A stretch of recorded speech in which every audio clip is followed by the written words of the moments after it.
The prosecutor just dropped the invasion of privacy charge against Missouri Governor Eric Greitens. Now, the governor's lawyers plan to call the St. Louis Circuit Attorney, a move prosecutors say led them to drop the case. We just heard from Governor Greitens and his legal team. We go to our team coverage in St. Louis. We start with Stephen Dial. The lawyers for the Greitens legal team just wrapped up. I'm joined by Ed Dowd. Ed, from the start, you guys said that the governor was innocent. How did we get to this point where your side said that Kim Gardner, the circuit attorney for St. Louis, basically needed to testify? Yes. And we got to this? Because from the very beginning of this case, there was no evidence.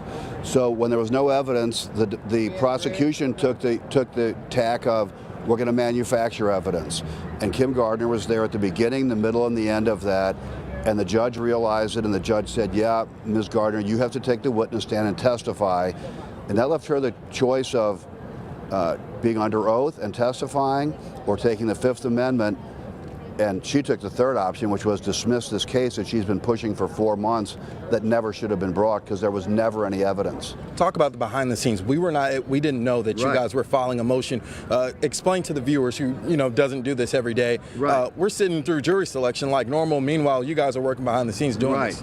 Well, we filed a motion that we wanted to depose her, have her testify in court on the stand, which the judge indicated he was going to grant, and that's when they decided to dismiss it. We also filed a motion earlier today with the court, like 5 hours ago, saying, Judge, dismiss this case. There's no evidence for them to go forward on. And they had admitted it. They didn't have photographs. They didn't have evidence of transmission. The statute doesn't cover this conduct. I mean, there was no way this case could have ever been made, and they finally just went, okay, fine, we give up. And they're talking about filing it again. It will never be filed again. And if it is, you'll have the same result where it's dismissed. Ed, thank you so much for your time. Stephen. Thank you for talking to us. Thank you. And I want you to listen to moments before the legal team spoke. Governor Eric Greitens addressed the media for the first time since jury selection started. Take a listen. This experience has been humbling, and I have emerged from it a changed man. I think that in all of our lives we have to deal with pain. I think that if we work through it in the right way, we can work through pain and find wisdom. In all of our lives, we have to deal with suffering. And if we deal with suffering in the right way, we can emerge with strength. And that was Governor Eric Greitens talking for the first time since charges were dismissed against him. In court, Governor Greitens gave Ed, who I just finished talking to, a fist bump after they met in private, made that shocking announcement that charges were dropped. The prosecution says that they're going to assign a special prosecutor. The legal team thinks that won't be worth it. Back to you guys. Stephen Dial live in St. Louis. Let's go to Tom Dempsey, who is also positioned at the courthouse. A historic day there in St. Louis. Tom, what have you heard today as far as the end of the road? I mean, the defense team for Eric Greitens is talking about this is it, but the prosecution still has a say in this. Yeah, that's right. We're still waiting to, hear a little bit more from the prosecution in regards to all this, Mike. Very interesting to note, too. We want to, really simplify this for our viewers. This whole case, everything you're seeing here in St. Louis, this courthouse, was in regards to that felony invasion of privacy charge against the governor. He still faces that charge for, using that charity donor list for political purposes. And we do want to add, too, that his attorneys also brought that up during the press conference just now, a few minutes ago, saying that that charge should also be dropped in regards to all this, controversy that the governor finds himself in.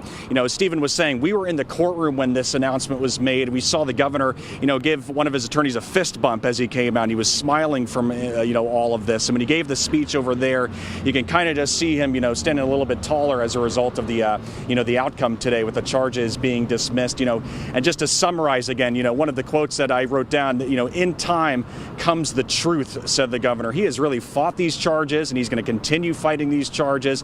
As far as a timeline is concerned, this felony invasion of privacy charge that could be refiled by the state prosecutors, but it's still unknown if and when they will do that. And the governor still faces that charge of the using the charity donor list for political purposes.